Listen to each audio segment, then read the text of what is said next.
हुजूर ने फरमाया था कि मुझे अल्लाह ने भेजा ही दुनिया में दो चीज़ों के लिए, एक बुत परस्ती का खात्मा कर दूं, दूसरे म्यूजिकल इंस्ट्रूमेंट्स का खात्मा कर दूं।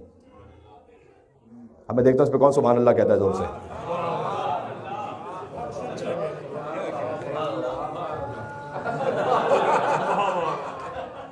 माशाअल्लाह आप सभी सुभान अल्लाह कह सकते हैं, इसलिए कि इस पर सुभान अल्लाह वो कह सकता है जिसके घर में म्यूजिकल इंस्ट्रूमेंट्स ना हो।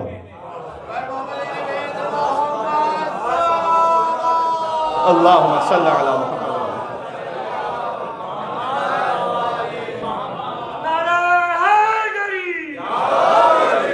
और म्यूजिकल इंस्ट्रूमेंट से मुराद मेरी वो रिवायती मौसीकी के आलात नहीं है फकत। ये मोबाइल भी आपका म्यूजिकल इंस्ट्रूमेंट बन सकता है। आपका लैपटॉप, आपका मोबाइल। इस खातिर है हुजूर ने बुत परस्ती के साथ करार दिया। देखिए हुजूर ने फरमाया कि मैं बुत परस्ती के खात्मे के लिए आया हूं और गिना के आलात खत्म हो जाए।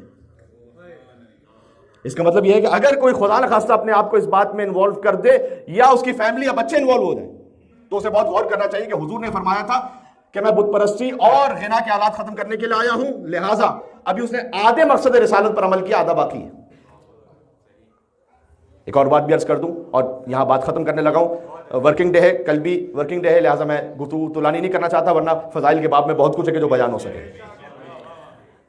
एक म्यूजिकल इंस्ट्रूमेंट्स को अपनी लाइफ से निकाल दें, कोई भी म्यूजिक को। बात हलाल म्यूजिक है, उसका फायदा उठाकर हराम की तरफ ना जाए, और जो हराम है उसे तो मुकम्मल बंद कर दें।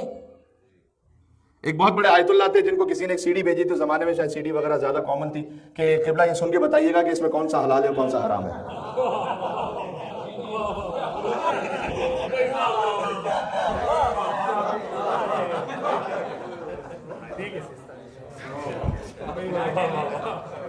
तो अब आयतुल्लाह का यही काम रह गया है कि वो आपके मजे के लिए नेटफ्लिक्स खोल खोल के देख के बताएं कि कौन सा शो हलाल है, कौन सा हराम है।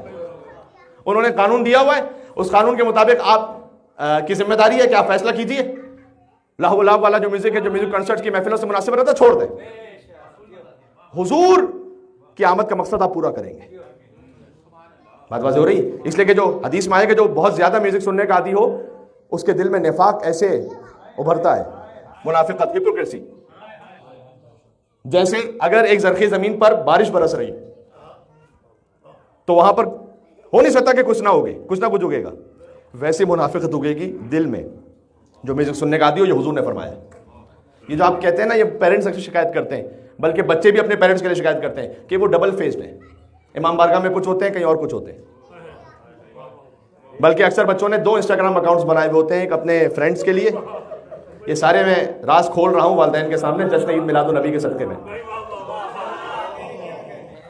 और एक अपने पेरेंट्स के लिए। पेरेंट्स बड़े खुश होते हैं कि हमारा बच्चा तो आयत कुरानी शेयर कर रहा है, सुभान अल्लाह, हदीस रसूल शेयर कर रहा है, कितना ही नेक पाकीज़ा मेरा बच्चा है। दूसरे अकाउंट पर नजर पड़ जाए तो ला हौला वला कुव्वता इल्ला बिल्लाहिल अलील अज़ीम कहते हुए इन्ना लिल्लाहि व इन्ना इलैहि राजिऊन आखिर में कहते हुए खड़े हो जाएंगे।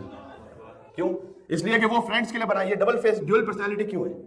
म्यूजिक की वजह से। हुजूर ने फरमाया कि मुनाफिकत आएगी, आप सामने कुछ और दिखाएंगे, असल में हकीकत में कुछ और होंगे। हम नेक बनना नहीं चाहते, नेक दिखना चाहते हैं।